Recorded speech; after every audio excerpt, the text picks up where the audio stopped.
అడుగడుగునా సామాజిక అంశాలను ప్రతిబింబించేలా గచ్చిబౌలి ట్రిపుల్ ఐటీలో 3 రోజుల పాటు సాగిన ఫెలిసిటీ 2012 ఉత్సవాలు ఘనంగా ముగిశాయి. నిత్యం పుస్తకాలు, కంప్యూటర్లతో కుస్తీ పట్టే విద్యార్థులు వేడుకల్లో పాల్గొని మరిచిపోలేని అనుభూతులను సొంతం చేసుకున్నారు.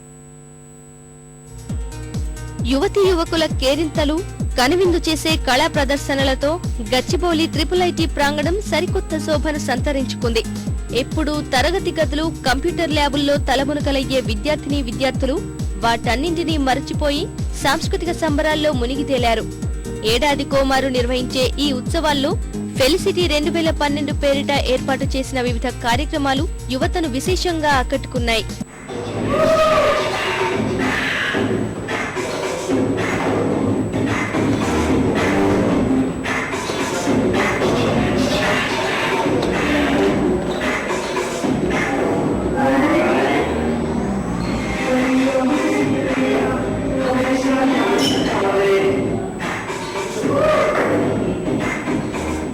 ఈటీవీ 2, ఈనాడు భాగస్వామిగా వ్యవహరించిన ఈ ఉత్సవాల్లో ట్రిపుల్ ఐటీ విద్యార్థులే కాకుండా ఇతర కళాశాలకు చెందిన విద్యార్థులు కూడా పెద్ద సంఖ్యలో పాల్గొని తమ ప్రతిభను చాటారు.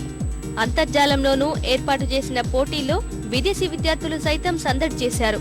కళాక్షేత్ర పేరిట నిర్వహించిన t-shirt painting, paper designing, blind makeup, graffiti, నృత్య ప్రదర్శనల మధ్య ట్రిపుల్ ఐటీ ఆవరణం కోలాహలంగా మారింది.